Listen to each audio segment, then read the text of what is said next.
Manager Hood smiled with embarrassment and was left speechless. He hadn't expected that Darren Rogers would think the bottles had been brought specifically for him.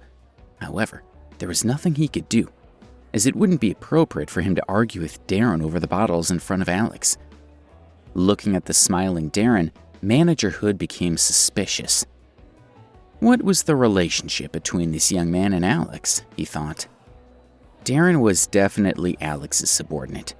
The manager's level was not high enough for Alex to address him in person, so he was only fit to talk to his subordinate. Thinking of this, Manager Hood's respect for Alex deepened. It's my honor to have everyone come to my restaurant. Let me propose a toast to you all. A drink with Manager Hood. I'll remember his good intentions with all my heart, Darren said with a smile, and then took a drink from his wine glass. Thank you, Manager Hood said, and continued to clink his glass with each of the others. What I need is for Alex to remember me, the manager thought. Manager Hood appeared polite on the surface while he toasted with Donna and her aunts. He had no interest in them. But when he toasted with Alex's girlfriend Debbie and her mother Carla, his smile was sincere. When it was finally Alex's turn to be toasted, Manager Hood bowed even lower. His smile became even more brilliant as he was flattered and honored by Alex's company. It was such a big advantage for Alex to follow me. If I wasn't here, Manager Hood would not treat him like this, Darren thought as he sneered to himself. Manager Hood's attitude also surprised Lisa and the others. That boy Alex is something else. Not only did Darren agree to eat with him, but Manager Hood is treating him with such courtesy, Lisa thought. She felt that the manager was making too much of a sacrifice. But she realized that since Alex was a guest of Darren's, he couldn't possibly ignore them. That also proved how much power Darren had. When it was Lisa's turn for a toast, the manager walked up to her. Hello, Manager Hood. I'm Donna's mother. Ugh, you're so old. Manager Hood's face revealed a trace of astonishment as he looked awkwardly at Lisa, feeling that this middle-aged woman was too disgusting for him. However, he didn't dare show his feelings in front of Alex. Manager Hood quickly left after drinking with Lisa. After the toast, Manager Hood quickly said a few polite words.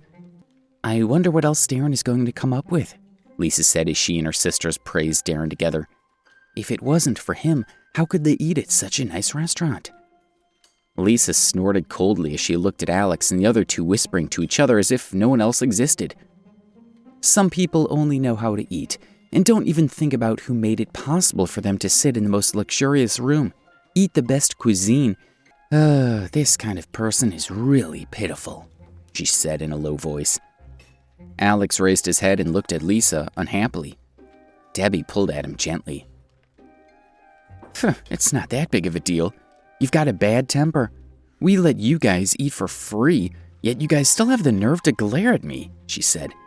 Lisa was not afraid of Alex at all. Forget it. Don't bother with someone like Alex who has no morals, Natalie, one of Donna's aunts, advised her sister. To be able to make you worry like this, there's no one else like Alex, interrupted Fiona, who is another one of Donna's aunts. Alex only thought that these aunties blew hot air, and he didn't care what they said. Manager Hood wanted to say a few more words to Alex, but Darren had been happily chatting with him for a long time. As they walked out, a large truck stopped at the side door. The restaurant staff were unloading the goods. They paused to look at the fresh fish, beef, seafood, and vegetables. The ingredients in our restaurant are all imported from Europe, Japan, and other countries from around the world. Once the goods arrive at the port, they can be transported to a restaurant within 3 hours. It's definitely the freshest and most delicious food in New York City, Manager Hood said to Alex and the others. Manager Hood, you are too polite. I just glanced at the truck and you're giving me a detailed introduction to your food. I'll ask my dad to come over to your place to eat next time. Darren smiled and patted him on the shoulder. He always felt that Manager Hood was being polite to him because of his father. This young fellow is truly narcissistic.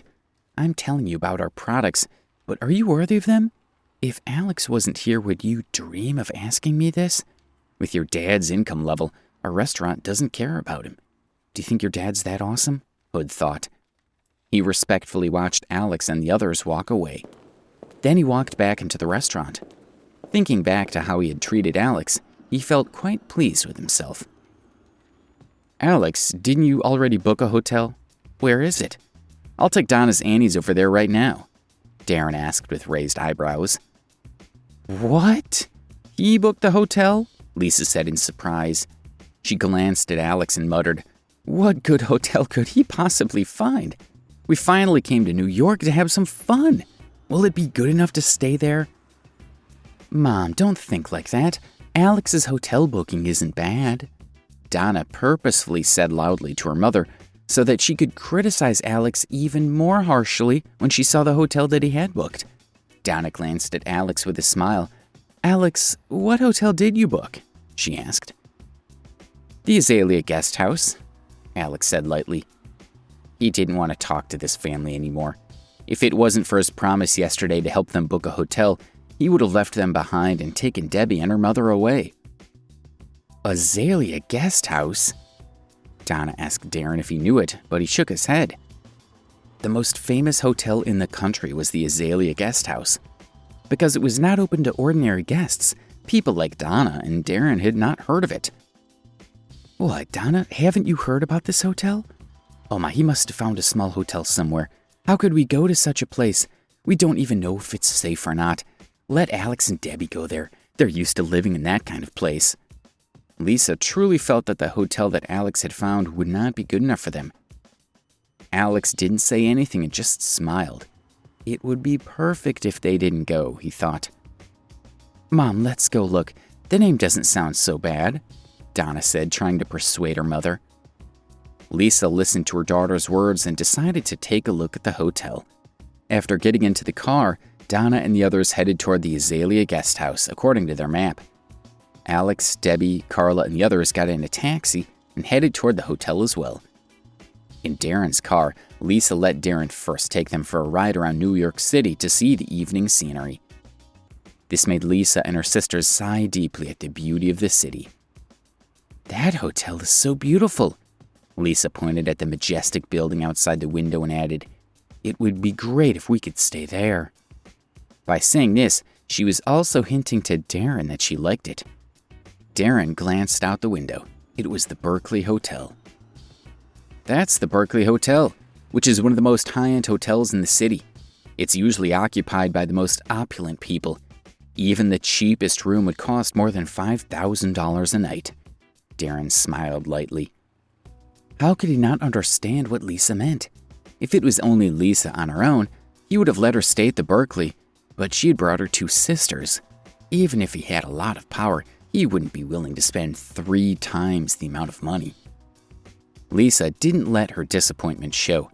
It appeared that there was still quite a gap between Darren and the top families that she had imagined. "Let's go look at the hotel Alex picked out. If it's not good, I'll book a different hotel for you guys." As he said this, Darren drove his car toward Azalea Guest House. Please subscribe to the Pocket FM YouTube channel and press the bell icon for instant notification. Check out our channel for more such exciting shows.